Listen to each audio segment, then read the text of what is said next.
Ujian nasional secara online untuk tingkat SMA dan SMK akan digelar serentak hari Senin pekan depan.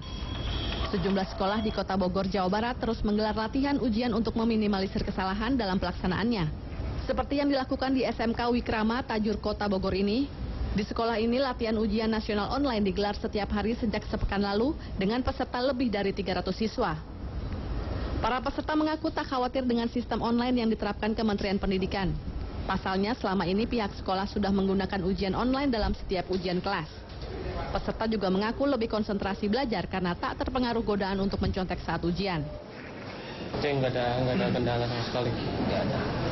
Lebih enak. Lebih mudah. Iya. Ya, memang dari Kementerian Pendidikan itu kemarin sebelum pelaksanaan CBT ini ada verifikasi kesiapan sekolah dari sisi sarana prasarananya, yaitu dari sisi jumlah laboratorium, jumlah server yang dimiliki, kemudian bandwidth internet, kemudian jumlah visi yang dimiliki oleh sekolah. Karena jumlah visi yang harus dimiliki oleh sekolah minimal harus 1/3 dari peserta ujian nasional. Meski mengaku siap menghadapi ujian online, namun peserta dan pihak sekolah mengaku khawatir dengan gangguan dari luar khususnya aliran listrik. Pasalnya seringkali listrik mati mendadak tanpa pemberitahuan terlebih dahulu. Oleh karena itu, pihak sekolah meminta jaminan agar PLN tidak melakukan pemadaman listrik saat UN berlangsung. Ayatullah Humaini, JAK TV. Hai, selamat sore pemirsa, apa kabar Anda? Senang sekali beranda kembali menjumpai Anda bersama saya, Lulu Lukmiati, dan selama 1 jam ke depan kita akan membahas terkait dengan perubahan di ujian nasional yang sekarang berbasis komputer. Tapi ada juga menyebutkan UN sekarang ini online. Nah, apa sebenarnya yang dimaksud dengan berbasis komputer dan bagaimana para murid-murid ini menanggapi terkait dengan UN, bagaimana juga guru, persiapan dan segala macamnya, apakah memang sudah siap untuk ujian nasional berbasis komputer. Seperti apa makhluk ini? Nah, kita akan membahasnya. Anda juga dapat bergabung di 0215155111. Dan saat ini di studio saya sudah bersama dengan 2 orang narasumber. Sudah ada Bapak Ari Santoso, Humas Kemendikbud. Selamat sore, Pak Ari. Apa kabar, Pak? Alhamdulillah baik-baik. Baik ya, terima kasih telah datang di JAK TV, dan juga Prof. Ibnu Hamad, pengamat pendidikan saat ini ya. Apa kabar, Prof? Baik, alhamdulillah ya. Ya, baik, selamat datang di JAK TV. Nah, bicara mengenai perubahan ujian nasional sekarang ini adalah berbasis komputer. Tapi juga ada yang menyebutnya ini online. Sebenarnya apa sih, online atau berbasis komputer? Karena sesuatu yang berbeda sebenarnya. Sebenarnya kalau kita sebut komputer based test itu ada 2 memang. Yang online ataupun yang semi offline ya. Oke. Nah, yang kita jalankan ini itu adalah ujiannya itu si siswa, komputer yang di usernya itu koneksinya ke server lokal pada saat ujiannya. Tidak ada sama sekali koneksi dari server lokal ini ke server pusat di kami, di Kemdikbud. Nah, sehingga artinya bahwa komputer mereka tidak ada hubungan dengan menggunakan internet pada saat ujian. Tetapi sinkronisasi data, soal, dan lain semua sistemnya itu di server lokal itu terhadap server kami di pusat, di Jakarta ini. Itu yang terjadi. Nah, itu akan dimulai sinkronisasi mulai Sabtu besok sampai Minggu sampai kelar. Sampai biasanya itu nggak butuh waktu lama karena data yang disinkronisasinya kecil sekali. Oke. Nah, itu yang terjadi yang untuk komputer based test itu. Terus komputer ini, ujiannya ini itu sebenarnya soalnya sama, setipe. Dengan yang manual seperti biasa. Ya, bukan sama persis soalnya, tetapi setipe soalnya. Tetapi tingkat kesulitan, kesukaan dan lain-lain levelingnya sama semua persis. Yang ada di situ. Jadi artinya kalau kita perbandingkan antara yang PBT, paper based test, atau CBT, computer based test, itu sebanding karena sudah kita analisis, sudah kita uji bahwa anak-anak yang menjalankan komputer based test ini pada saat dibandingkan dengan kertas based test itu hasilnya tidak jauh beda, korelasinya 0,9, hampir 100%, hampir sama. Artinya tidak ada pernah mereka dirugikan dalam menggunakan ujian komputer ini. Tapi kenapa akhirnya mengadakan perubahan dengan komputer based test? Karena gini, yang namanya teknologi informasi komunikasi itu keniscayaan tidak mungkin bisa kita hindari. Semuanya sudah berbasis komputer. Anak-anak itu sekarang memang ada, kalau kita melihat sekolah di Indonesia, kalau kita lihat sekolah yang tradisional pun masih ada semuanya. Tetapi kita tahu kemajuan zaman teknologi informasi komunikasi tidak bisa dihindari. Itu suatu keniscayaan dan harus kita hadapi. Nah, pembelajarannya itu anak-anak ini sudah menggunakan itu. Sebagian besar memang ada beberapa yang di daerah tertentu memang sama sekali belum tersentuh oleh komputer, infrastruktur dan lain-lain. Tetapi banyak sekolah-sekolah yang di kota-kota besar sekarang ini maupun di pelosok, kami kemarin dapat laporan dari Sebatik pun mereka sudah menyiapkan CBT juga. Artinya mereka sudah tidak lagi namanya isu di daerah dan lain-lain, nggak ada. Memang ada beberapa daerah yang nggak ada. Nah, pembelajarannya sudah proses pembelajaran. Terus anak-anak di rumah juga sering main komputer juga. Tapi pada saat assessment mereka itu masih menggunakan kertas. Nah, artinya di sini kita itu tidak lengkap. Nah, kami di Kementerian Pendidikan dan Kebudayaan memberikan layanan, meningkatkan layanan ke siswa. Kalau proses pembelajarannya sudah komputer, maka kami siapkan sistem yang berbasis komputer untuk tesnya. Sehingga dengan demikian proses pembelajaran itu lengkap, itu menggunakan komputer semuanya. Tetapi tahun ini itu tidak ada, kami memaksa, tidak ada. Bahwa silakan yuk sekolah-sekolah yang sudah ready dan siap dan infrastruktur sesuai dengan standar kami, speknya kami, silakan mengajukan ke provinsi, dinas provinsi, nanti dinas provinsi mengajukan ke kami. Nah, pada saat mereka mengajukan ke kami verifikasi. Jadi belum serentak ya kalau untuk yang CBT. Ada berapa? Dari yang mengajukan ke provinsi itu 729-an sekolah yang mengajukan ke provinsi. Ada 26 provinsi yang sudah mengajukan ke kita. Dan yang lolos itu cuma 585. Jadi banyak yang juga sekolah. Jadi banyak juga sekolah yang nggak memenuhi syarat tadi itu. Ada beberapa yang kalau kita dengar lihat di TV ada di Solo mengundurkan diri. Nah, sebenarnya sejak awal itu sudah kita beritahu bahwa sekolah Anda tidak memenuhi syarat. Tetapi mereka memaksa untuk Apa sih sebenarnya syarat-syaratnya? Tadi sepertinya tampaknya tidak semua sekolah memenuhi syarat. Artinya apa saja? Apakah punya komputer saja di sekolah tidak cukup juga begitu ya, atau bagaimana? Tapi jawabnya nanti ya Pak Ari dan juga Prof Vinu juga memberikan tanggapan. Kita akan kembali saat lagi, tetaplah bersama kami di Beranda.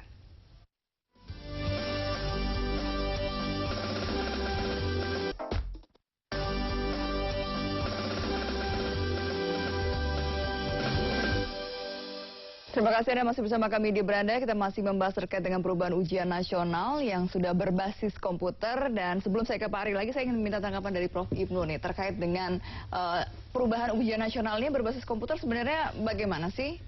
Kata kuncinya satu dari dulu juga, soal kesiapan. Mau berbasis kertas, mau berbasis komputer itu kan biasa aja. Tapi kesiapan.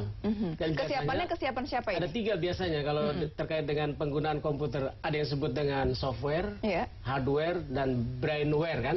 Nah, jangan ke software dulu deh, hardware dulu. Artinya kan tadi disebut oleh Pak Ari ada yang mundur.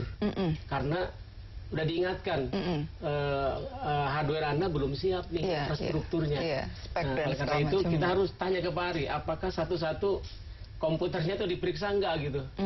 Karena kalau sudah dicoba pada waktunya nanti mati termasuk listriknya karena korsleting atau apa, itu hardware perlu. Hardware tidak ada, baru kita bicara softwarenya sekarang. Softwarenya, tadi Pak Ari mengatakan ini tidak terkoneksi ke internet, server pusat, tapi di situ saja. Tetap itu ada softwarenya kan. Dalam hal ini soal-soalnya sudah benar nggak dimasukin. Kalau nanti keliru-keliru, ribut lagi berita kan. Gitu. Dan yang ketiga brainware. Apa itu? Kesiapan secara psikologis, mental para siswa khususnya dan para guru.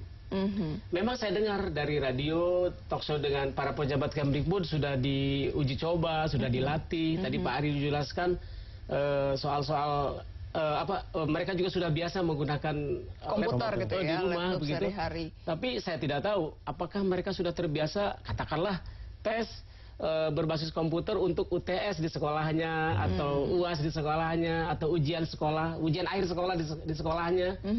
Seandainya persiapannya didahului dengan dibiasakan melalui ujian sekolahnya dulu berbasis komputer, mungkin nanti UN-nya lebih enak ya. Karena jadi terbiasa ya. Karena kalau misalnya kita main laptop, gadget segala macam kan lebih pada games atau game browsing gitu ya. Tapi kalau tes kan ada tekanan psikologis nih, harus ngejawab. Harus ngekliknya benar gitu dan segala macam. Perlu dicek sekali lagi kesiapan komputernya, mudah-mudahan sudah baik semua, walaupun tidak seluruh sekolah, dari ribuan tuh saya dengar 585 saja. Tapi 585 juga kali sekian ratus siswa kan, jumlahnya ribuan siswa juga kan begitu.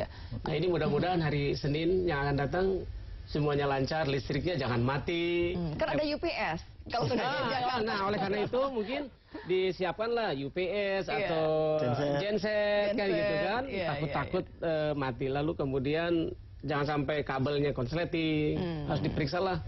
Kemudian lebih ribet nggak sih antara komputer base dengan paper? Seharusnya menurut kecenderungan dunia menuju ke sistem IT lebih mudah seharusnya, lebih murah seharusnya. Hanya kata kuncinya kesiapan saja. Gitu, mudah-mudahan makanya saya mendoakan 580 siap gitu ya, supaya menjadi pilot project yang kemudian hari sudah ini aja yang kita gunakan, sehingga ini juga soalnya komputer berbasis komputer itu green juga, green test jadinya, paperless soalnya kan. Sekian juta ton kertas bisa diselamatkan gitu. Bagus sebetulnya. Masalahnya 3. Tadi kesiapan antara software, hardware dan brainware-nya, artinya manusianya sendiri disiapkan. Nah, tadi sebenarnya Pak Ali juga menyinggung ada sekolah-sekolah yang tidak siap. Sebenarnya kategori siap dan tidak siap ini seperti apa, Pak? Sebenarnya kan gini, jumlah siswanya kan kita kita menyadari bahwa komputer di sekolah itu tidak berbanding lurus dengan jumlah murid siswa. Sehingga kita melihat dari schedule juga. Nah, kita schedule itu kita tahu bahwa anak-anak pada saat ujian itu tidak memungkinkan ujian sampai malam hari. Kita batasi, ujian itu meskipun 2 jam, kita hitung 1 hari itu jadi jam 7:30 sampai jam 4, jam 4:30. Itu dominan anak-anak itu masih pada kondisi yang fresh dia untuk menjalankan tes meskipun 2 jam di siang hari itu. Sehingga kita hitung itu ada 3 jadwal di situ, 3 season. Nah, kalau kita 3 season artinya jumlah siswa yang kelas 12 itu minimal jumlah komputernya adalah sepertiganya, dibagi 3. Tetapi bukan berarti cuma dibagi 3 aja. Kalau siswanya kelas 3-nya itu adalah 90, maka 30 komputer. Tapi ditambah 10% untuk cadangan. Karena memang kita tahu bahwa pada saat kondisi tes itu tidak seluruh komputer itu bisa berjalan dengan baik. Masih ada kita punya cadangan itu. Nah, kalau dia tidak memenuhi syarat seperti itu, maka kita pasti katakan bahwa you tidak memenuhi standar, dia akan nggak lolos. Itu yang pertama. Dari infrastruktur, infrastruktur jumlah komputernya saja. Yang kedua, server yang melayani komputer ini, kan kita itu yang mementingkan adalah utamanya adalah pelayanan ke siswa. Nah, bayangkan kalau satu server melayani banyak komputer. Itu kan kalau komputernya, servernya tidak mampu melayani jumlah komputer yang banyak, maka dia nanti akan permasalahan pada saat ujian, komputernya hang dan dia tidak bisa melayani server klien-kliennya tadi itu. Untuk itu, maka satu server maksimal 40 klien, 40 komputer yang dilayani di dalam kelas itu. Sehingga 1:40, 1:3 istilahnya. Nah, kalau mereka punya komputernya itu 33, cukup satu server. Kalau siswanya 90. Pertanyaannya, kalau siswanya 300 kelas 3, kelas 12-nya itu, kan jumlah komputernya minimum harus banyak dong. 110. Jadi 110, ya. Kalau 110 itu kalau kita bagi 40, dia minimum 3 server. Nah, itulah karena kenapa kok kita ketat ini? Karena layanan ke siswanya ini yang diutamakan. Jangan sampai siswa pada saat ujian stres gara-gara servernya itu tidak mampu melayani klien-klien tadi itu. Ya, misalnya ngeklik terus ngehang atau mau klik next nggak bisa gitu. Sedangkan mau balik lagi ntar malah yang ada tidak ke save misalnya seperti itu. Kemarin kita coba pada saat gladi bersih kemarin uji coba itu pada saat di Depok itu Pak Menteri sidak ke SMA Negeri 6 di Depok. Kita datang. Pada saat itu pas kebetulan ada 2 siswa pas menjalankan komputernya hang. Nah, dia pindah ke komputer lain yang sudah disediakan untuk cadangan. Dia masuk langsung melanjutkan pada kondisi terakhir dia menjalankan di sini. Jawabannya tetap sama, terus waktunya tidak berkurang satupun. Sehingga dia bilang waktu saya ditanya sama wartawan waktu itu dia bilang, wah saya lebih senang ini. Dengan demikian saya hang pun saya masih tetap kondisi yang sama. Waktu saya nggak hilang. Tetapi kalau dengan kertas misalkan kertasnya ini misalkan ada yang kurang gitu, dia 2 menit berhenti, maka 2 menit itu hilang karena tetap masa akhirnya sama. Baik. Nah, kelebihannya di situ pada saat kemarin kita uji coba, sehingga pada saat akhir nanti ujian hasil akhirnya itu setiap siswa jam akhirnya nggak sama. 2 jamnya anak yang klik sekarang sama klik 2 menit lagi itu akan selisih 2 menit.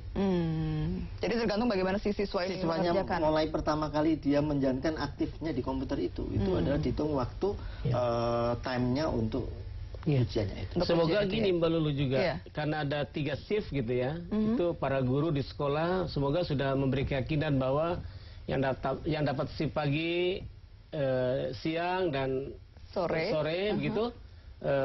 Tetap dalam kondisi fit, siap gitu ya.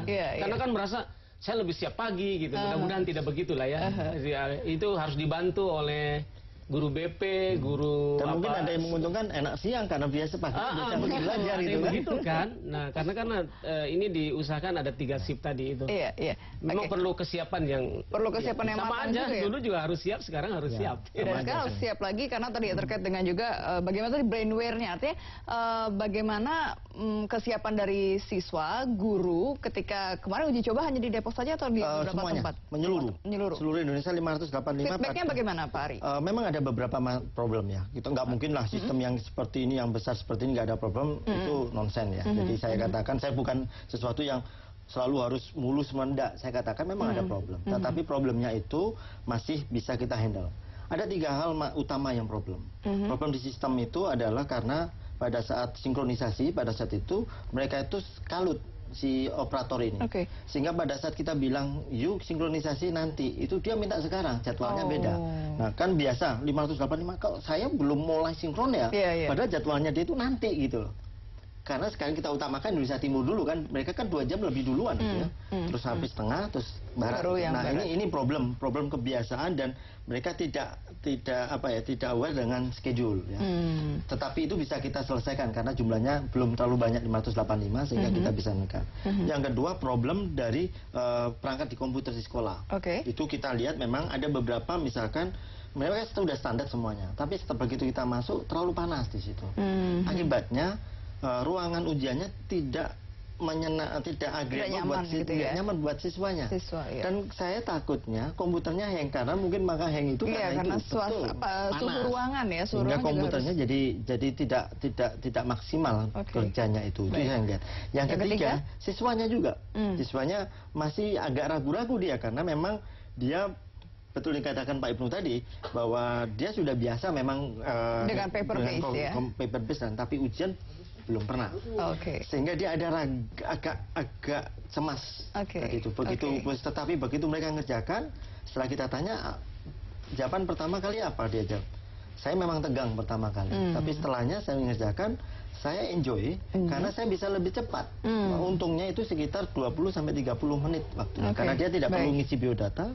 Kliknya dia nggak perlu menghapus, kalau salah dia cuma klik aja nggak perlu menghapus, kan sangat praktis sekali. Tidak perlu pakai hitam-hitam itu ya. Tidak perlu lagi kalau membulat salah dihapus, nanti saya takut boleh. Itu udah nggak ada lagi karena memang paperless ya. Nah, terus kemudian nanti saya juga menanyakan terkait dengan kebocoran. Kalau bicara mengenai ujian nasional, kebocoran itu kan sering ada gitu ya. Mau tidak mau ada. Kira-kira, nah ini apakah ini bisa meminimalisir? Tapi kita akan kembali usai pariwara berikut. Jadi tetaplah bersama kami di Beranda.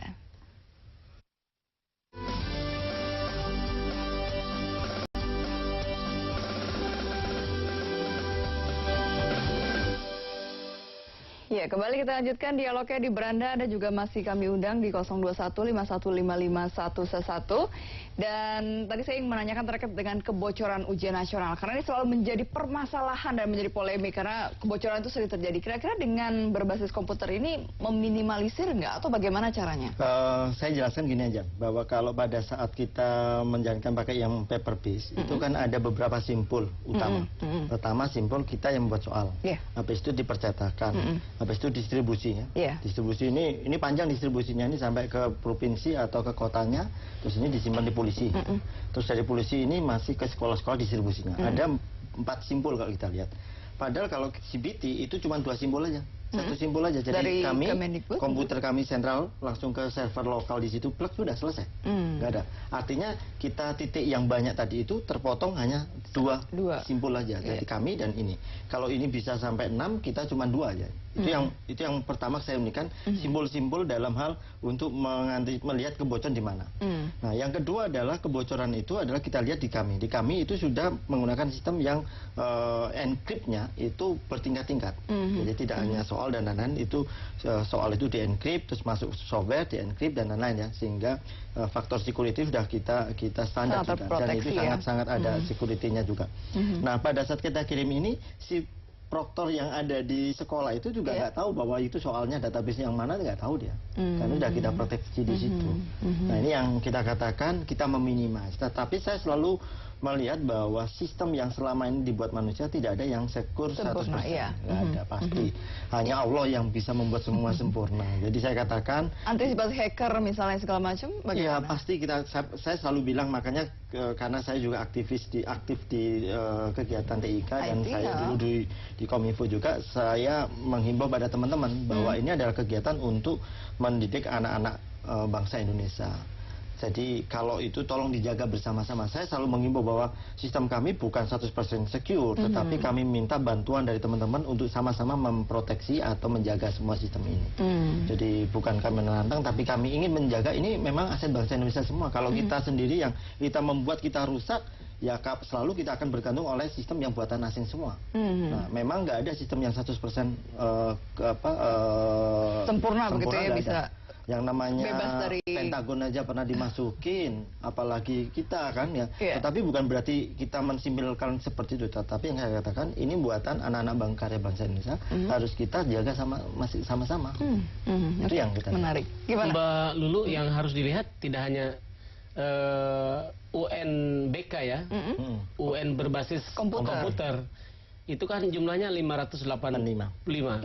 Selebihnya dari mungkin 2000 atau lebih, karena jumlah sekolah itu sekitar SMA SMK kan 22 ribuan ya, lebih. Ya kan? Jadi ya justru kalau ngomong kebocoran, biasanya justru wartawan yang lebih dulu tahu ini Pak Ari, ya kan? Betul. Nanti kita lihat, perlu diantisipasi kan begitu. Justru ini yang harus diantisipasi oleh Kemdikbud 2 sekarang. Kalau dulu hanya kebocoran, isu kebocoran paper, gitu ya. Pada UN berbasis kertas kan gitu. Sekarang isu kebocoran 2 juga, berbasis komputer. Nah ini tadi Pak Ari sudah jelaskan bagaimana proteksi untuk menghindari kebocoran berbasis komputer. Tapi simpul-simpul yang berbasis kertas masih sama, dari penyusun soal, percetakan, distributor, distribusi ke tempat penyimpanan yang diamankan oleh polisi. Pagi-pagi dibawa ke sekolah. Nah ini masih ada satu lagi Pak Ari, di sekolah induk bagi-bagi lagi ke itu juga kayak gitu. Potensial titiknya banyak. Gitu. Oleh karena itu Pak Ari selaku pejabat Kemdikbud harus 2 sekarang nih. Jangan sampai bobol kedua-duanya ini. Kita memang menjaga itu. Makanya selalu saya bilang ke media bahwa ini semua milik kita semua. Kalau ada informasi itu akan senang sekali kita dapat informasi. Kayak kemarin kita dapat informasi dari Aceh misalkan. Salah satu siswa ada kasus dia pencurian, sehingga dia ditahan oleh polisian. Nah, kita katakan bahwa siswa itu tetap punya hak untuk melakukan ujian. Permasalahannya ada sekarang, ujiannya di mana gitu aja. Nah, itu akan sudah kita sampaikan bahwa itu siswa tetap, kita nggak boleh memotong masa depan anak gara-gara itu sehingga dia tidak boleh ikut ujian. Nah, ini yang kami dapat masukan itu malah dari wartawan, bukan dari pejabat orang dari Acehnya lapor ke kita, tidak. Tapi gimana dari wartawan, begitu kita baca, kita langsung sampaikan, Pak Menteri sampaikan statement pada saat koordinasi dengan provinsi, terus langsung kita ke daerahnya. Nah, itu satu hal yang luar biasa sekali, media yang memberikan masukan ke kita ini. Terima kasih sekali media bisa mensupport kami dan membantu memberikan informasi yang baik ke kami. Oke, nah antisipasinya apa lagi Pak? Maksudnya Pak Ari kan tadi hanya menghimbau, tapi kan menghimbau kepada masyarakat atau misalnya kepada hacker-hacker itu kan juga tidak cukup sampai situ. Artinya kan ada persiapan juga harus dilakukan, apalagi double ya, paper base juga dan komputer base-nya juga untuk persiapan UN-nya. Kalau yang yang paper base kita sudah banyak yang sudah kita jalankan ya. Tetapi kita tahu bahwa sekarang ini kan ujian ini kan tidak menjadi syarat utama untuk kelulusan. Sehingga artinya tekanan ke siswanya kurang sudah. Sehingga tetapi kami yang namanya kebocoran dan lain-lain itu usaha orang itu pasti tetap ada. Memang itulah yang tetap kami jaga, kami tetap melakukan proteksi tetap kita jalankan. Nah, yang komputer base ini kita tahu ini pertama. Sehingga kita protect betul-betul. Nah, pada saat kita menjalankan sistem ini, kita tahu ada beberapa titik-titik kritis yang tidak bisa kami sampaikan di sini. Tetapi itu yang kami jaga. Salah satunya adalah kita komputer sekarang ini masih tidak bisa menggunakan tablet. Oke, jadi benar-benar ujiannya betul-betul pakai laptop masih boleh, tapi hasil koneksinya harus pakai kabel, tidak pakai wifi. Itu salah satu proteksi kita supaya tidak menyebar lain-lain. Terus yang kedua, semua komputer itu sudah terdaftar di kami. Jadi tidak bisa orang langsung ganti komputer cek masuk langsung misalnya nggak bisa, harus terdaftar. Sudah terdaftar ya. Nah, itu salah satu beberapa proteksi kita secara network sama hardware-nya kita proteksi. Selain kita punya proteksi di aplikasinya memang di software. Nah, tapi tidak bisa kami sampaikan, tapi kami menjalankan itu. Dan ini pun kami sudah dapat masukan dari beberapa teman-teman yang aktif bergerak di bidang TIK juga. Masukan ini harus dilakukan ini, itu juga lakukan. Kalau dulu yang dijaga kan itu gudang soal. Betul. Iya. Nah, tentu sekarang harus dijaga adalah lab komputer kan ya? Lab komputer. Nah, jadi kalau misalnya Senin nanti mau digunakan, di set up oleh teman-teman Kemdikbud itu hari Minggu sore atau sampai malamnya, berarti malam itu disteril ya, si ruangan itu. Jadi saya dapat masukan dari bukan masukan, saya tanya seorang siswa kelas 1 SMA di Depok. Kok kamu nggak masuk libur? Kenapa? Soalnya steril. Steril apa? Karena sekolahnya mau dijadikan tempat untuk lokasi ujian nasional. Ujian nasional yang berbasis komputer. Jadi dia tidak boleh, mungkin hari itu uji coba dia nggak boleh masuk dulu. Iya gitu. Nah sekarang ini juga jadi perhatian kepada Kemdikbud. Jangan sampai ujian nasional yang dulu zaman dulu seakan-akan menimbulkan keresahan bagi warga. Dengan perbaikan ini jangan menimbulkan kekerasan berikutnya gitu dengan sampai anak diliburkan kelas 1 kelas 2 punya hak belajar toh. Nah sekarang bagaimana caranya teman-teman Kemdikbud tetap ruangnya tetap steril, belajar jalan terus karena hak siswa kalau hari ini sudah diliburkan karena ada abang-abangnya mau ujian nasional begitu berbasis komputer, rugi dong satu hari gitu. Anaknya sih senang aja gitu ya. Tapi masalahnya hak belajarnya. Hak belajar menjadi berkurang begitu ya. Paling tidak orang tua yang nyadar menjadi ini juga. Ini juga ada kritik Pak Ari dari masyarakat, pendengar atau pemirsa. Kok ini diskriminatif lagi nih katanya. Loh, kenapa? Kan ini yang satu boleh komputer, yang lain selalu begitu, ada opini-opini seperti itu kan. Ada perasaan seperti itu ya. Nah, ini nanti bagaimana mengantisipasinya nih terhadap orang mereka dapat komputer kok anak saya enggak gitu kan. Padahal Pak Ari udah jelaskan tadi kan begitu. Nah, ini seperti ini mesti menjadi respons oleh Kemdikbud saya kira, oleh Pak Ari ini. Oke, baik Pak Ari kan menanggapi tapi usai jeda pariwara ya Pak. Kita akan kembali saat lagi. Tetaplah bersama kami.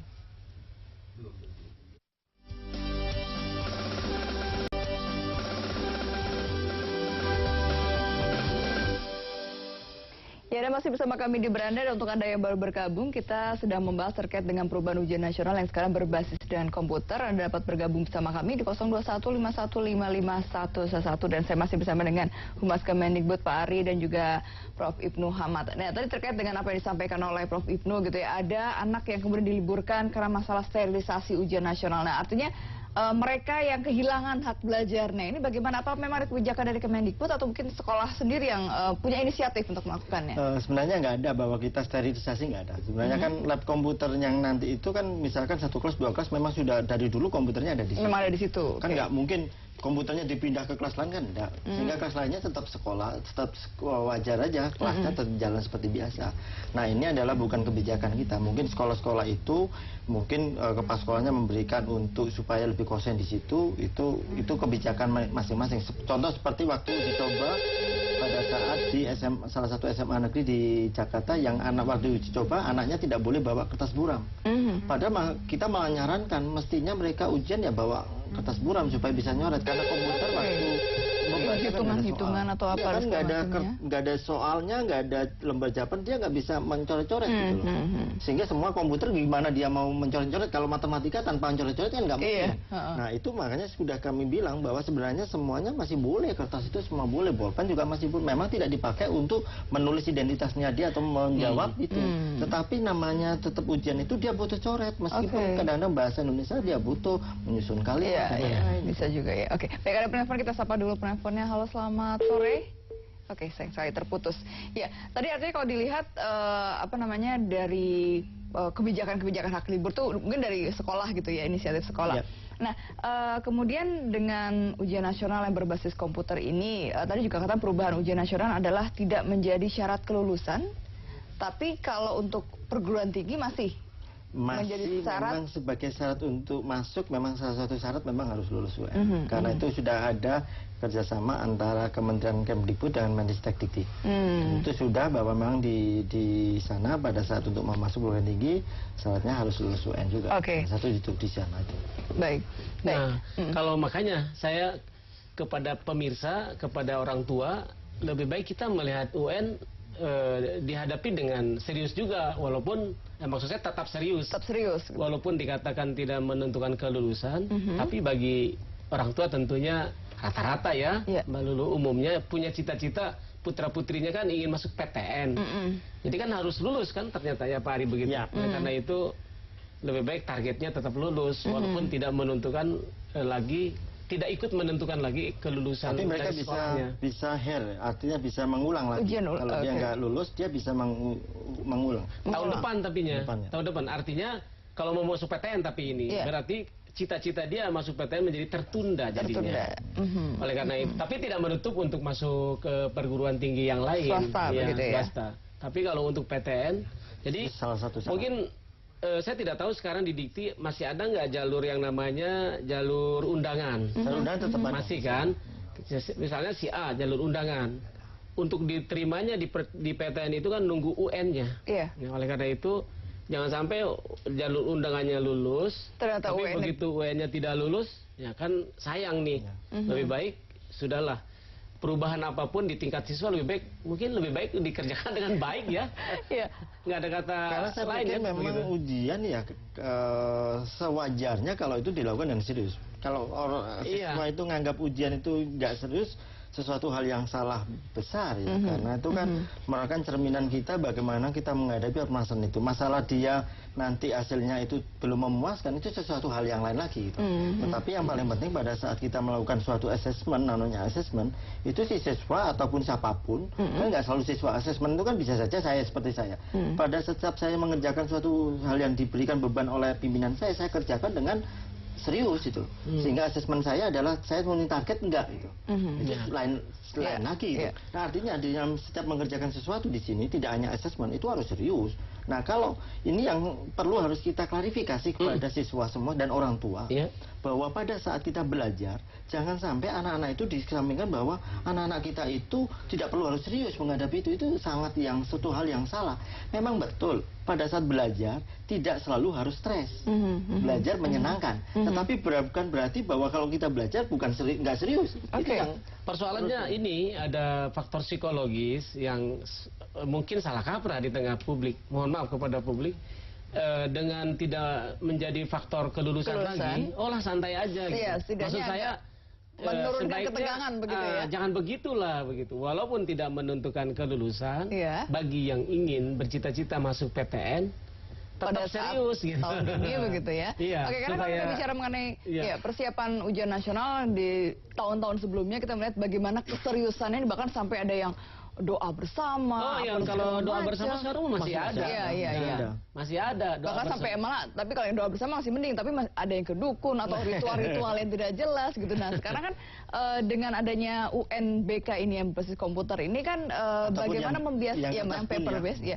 Artinya kalau yang bagaimana membiasakan siswa untuk menghadapi ujian-ujian dengan basis komputer ini. Apakah mereka juga diberikan pelatihan-pelatihan, karena kalau ujian di sekolahnya masih belum menggunakan basis komputer, apakah mereka juga ada semacam tryout atau apa segala macamnya? Saya lihat sebenarnya gini, memang perlu kita harus pahami di masyarakat ya, bahwa kita ini kan dalam menghadapi, kita kan tidak hanya menyiapkan generasi untuk hanya di Indonesia, kita menyiapkan persaingan dengan dunia luar. Kalau kita ini selalu menganggap bahwa selalu ujian itu tidak boleh serius dan lain-lain, itu sangat yang salah. Sampai pada saat Pak Wakil Presiden, Pak Yusuf Kala itu pada saat di Rembuknas itu sambutannya, beliau sampai bilang, kita lebih baik 10 siswa itu stres dibandingkan 10 juta siswa yang nggak mampu, nggak punya kemampuan, itu malah bahaya.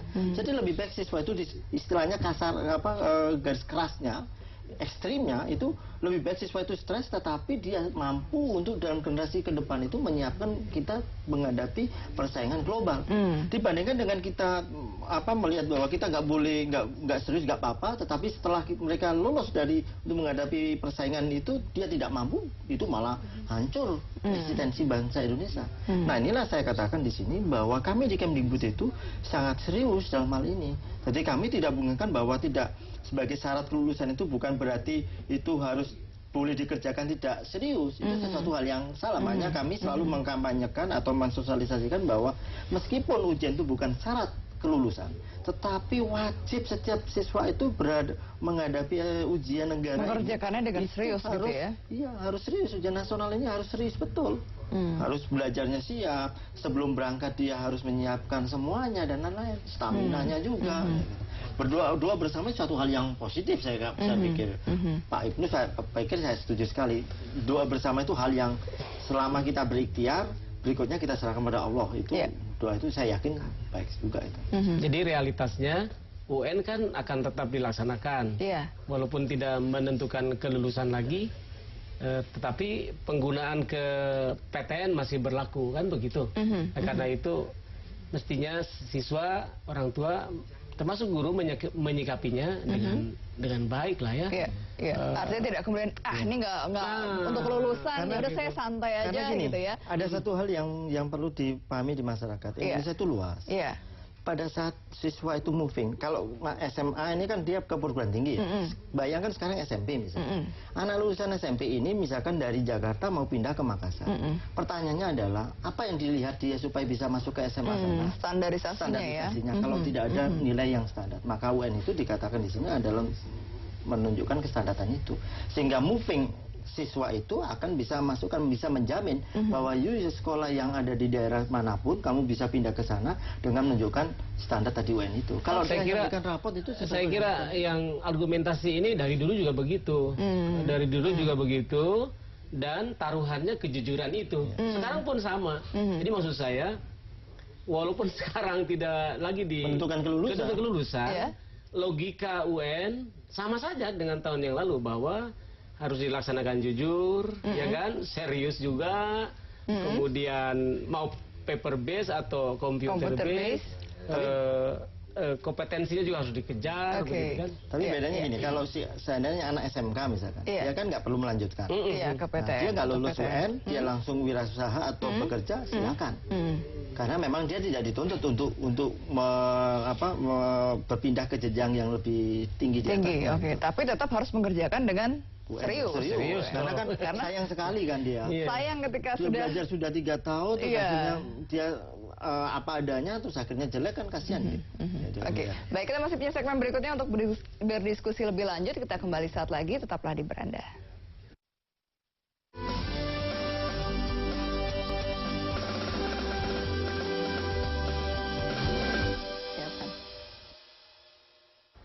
Ya, pemirsa, masih di Beranda dan tanpa terasa sudah di segmen terakhir. Waktunya sangat singkat, tapi saya juga menanyakan terkait dengan kesiapannya untuk ujian nasional, terutama untuk yang komputer base ini.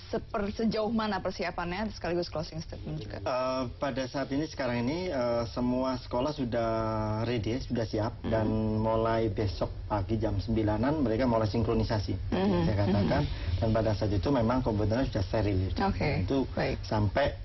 Ya, biasanya nggak butuh waktu lama, itu sekitar butuh waktu 5-10 menit lah paling lama untuk sinkronisasi, karena datanya nggak terlalu besar dan kita udah uji coba beberapa kali dan itu lancar sekali ya. Cuman memang yang perlu kita tekankan sekarang ini adalah pada saat ujian itu siswa nanti sama proktor sama teknisinya itu.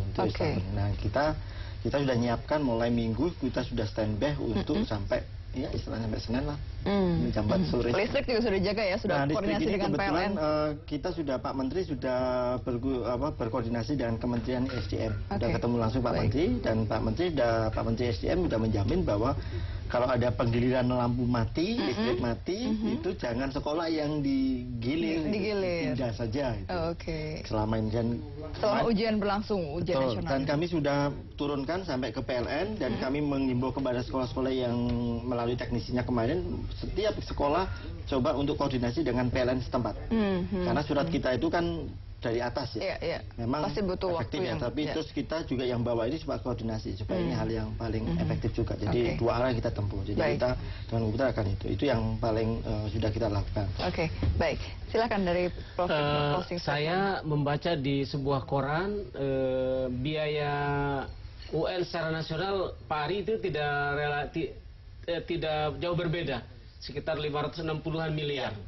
Tahun-tahun yang sebelumnya kan dikritik 560 miliar lebih baik untuk ngebangun sekolah dan sebagainya kan. Nah sekarang 560 miliar hanya untuk pemetaan, tidak untuk sampai kelulusan. Nah kan itu juga harus kita lihat. Nah, oleh karena itu saya berharap 560 miliar yang digunakan untuk UN tahun ini nanti outcome-nya, kemanfaatannya bagi masyarakat khususnya siswa itu sendiri dan orang tuanya juga saya kira harus sama lah, harus optimal, itu penting bagi saya. Baik, terima kasih Prof. Ibnu, Pak Ari terima kasih. Sukses nanti untuk ujian nasional, semoga juga pemirsa mendapatkan manfaat terutama untuk orang tua yang anak-anaknya akan ujian nasional. Akhirnya saya Luluh Miati pamit pun dulu dan tetaplah bersama kami di JAK TV karena banyak informasi yang akan kami sajikan untuk Anda. Selamat sore, terima kasih.